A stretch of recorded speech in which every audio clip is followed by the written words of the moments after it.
Caro estudante, antes de falarmos sobre a armazenagem propriamente dita, frutas e hortaliças devem passar por uma série de operações antes da embalagem para serem devidamente armazenadas ou encaminhadas diretamente para o mercado consumidor, como é o caso de muitos produtos altamente perecíveis.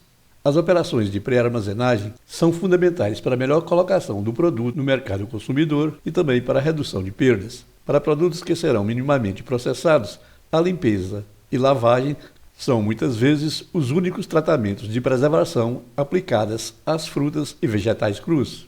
Para o armazenamento a longo prazo, outras operações como classificação, tratamento profiláticos, recobrimento da superfície, pré-resfriamento e outras operações serão vistos mais adiante. Para evitar danos e a presença de agentes patogênicos e facilitar a ventilação, é necessário que todas as partículas estranhas ao produto sejam removidas, especialmente quando se pretende armazenar o produto a granel. Como a primeira etapa do processamento, a limpeza é uma forma de separação que visa a remoção de materiais estranhos, como galhos, caules, sujidades, e por produtos danificados mecanicamente ou por doença, insetos e toda espécie de resíduos. O produto deve ser classificado para enquadramento em tipos e uniformidade dos lotes. Produtos danificados, infestados e em fase de maturação avançada ou em senescência devem ser eliminados, pois perdem água com facilidade e são facilmente invadidos pelos agentes patogênicos presentes, convertendo-se em fonte de infecção para os produtos sadios. Muitos produtos agrícolas são tratados com produtos químicos depois de serem colhidos. Na prática, é conhecido como tratamento químico pós-colheita.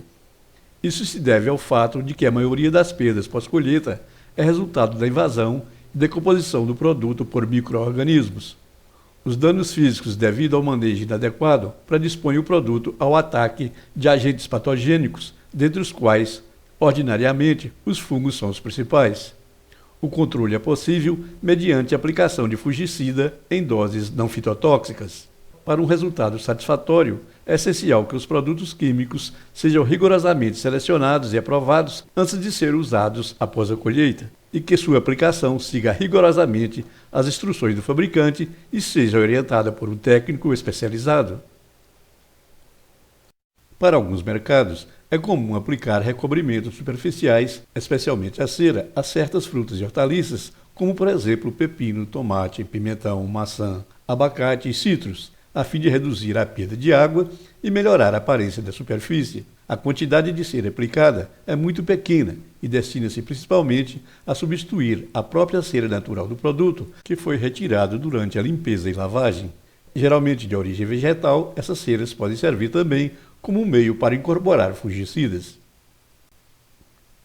Essencial para a maioria dos produtos perecíveis, o pré-resfriamento é a rápida remoção do calor antes que o produto seja transportado, armazenado ou levado ao processamento, uma vez que na câmara a frio o produto irradiará para o ambiente o denominado calor de campo e também o calor liberado durante o processo de respiração.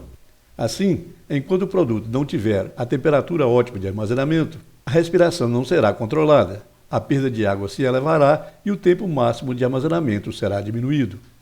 O calor liberado pelo produto passará para o ar e daí será transferido para o evaporador, que o eliminará no ciclo normal de refrigeração, que será abordado mais adiante nesta disciplina. Embora o principal propósito do pré-resfriamento seja reduzir a temperatura do produto antes do armazenamento, ele é também um método efetivo para retardar a perda de umidade e os danos aparentes. Os fatores que determinam a taxa de pré-resfriamento são temperatura inicial e final do produto, temperatura e propriedade do meio refrigerante, acessibilidade do produto ao meio refrigerante, tamanho, forma e área específica do produto, propriedades térmicas da fruta, como calor específico, condutividade térmica e resistência da superfície à transferência de calor. E, finalmente, volume e velocidade do meio refrigerante. O pré-resfriamento em câmaras é o método mais antigo e convencional de pré-resfriamento de perecíveis. Consiste na exposição do produto ao frio em uma câmara refrigerada com distribuição uniforme do ar. Além de requerer instalações simples, o resfriamento em câmaras permite que o produto seja resfriado e armazenado no mesmo local, evitando o excesso de manuseio. A principal limitação deste processo é o longo período exigido para o completo resfriamento, favorecendo assim a deterioração dos produtos mais sensíveis. O pré-resfriamento com ar forçado consiste na passagem de um fluxo de ar frio diretamente sobre o produto. Nesse caso, o volume de ar determinará a velocidade do pré-resfriamento. Geralmente, o tempo consumido no processo é de 1/4 a 1/10 do tempo exigido quando se utilizam câmaras refrigeradas. Para evitar que o fluxo contínuo de ar provoque perda significativa de peso do produto, o ambiente deve permanecer sempre saturado com água. No processo de pré-resfriamento, utiliza-se água fria em movimento e em contato direto com o produto. Não ocorre remoção de umidade do produto e, em alguns casos, pode haver restabelecimento dos tecidos ligeiramente afetados pela ausência de água. Para garantir a eficiência do método, é recomendável que a água escorra sobre a maior superfície possível do produto e seja tão fria quanto possível, sem danificar o produto.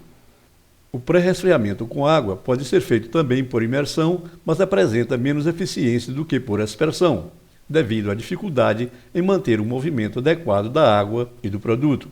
A principal limitação da aspersão é que a altura de queda da água pode causar danos, principalmente no caso de hortaliças folhosas. O pré-resfriamento a vácuo consiste no uso de uma câmara de aço ou autoclave hermeticamente fechada. Baseia-se no princípio segundo o qual, em pressões reduzidas, a temperatura do ponto de ebulição da água diminui. A energia necessária à evaporação da água é retirada do produto, fazendo com que ele resfrie. As vantagens desse método são relacionadas à velocidade e uniformidade do pré-resfriamento.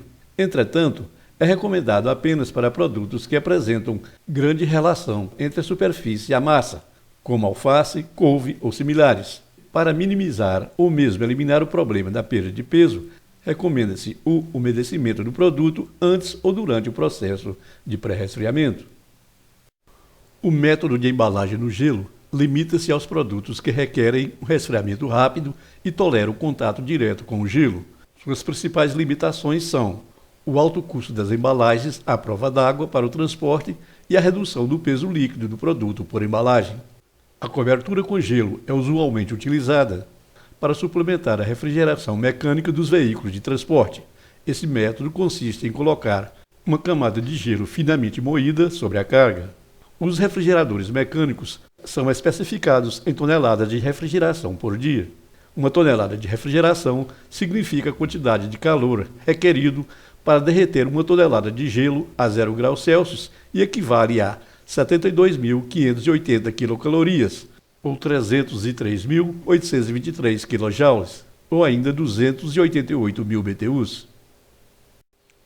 A quantidade de refrigeração requerida para resfriar um produto depende do calor específico, das temperaturas inicial e final, do calor de respiração e da quantidade em peso do material a ser resfriado. De acordo com o teor de água, o calor específico das frutas varia entre 0,75 quilocaloria por quilo por grau Celsius para o abacate e 0,93 quilocaloria por quilo por grau Celsius para o mamão. A tabela mostra a comparação entre os métodos usados em pré-resfriamento de produtos perecíveis.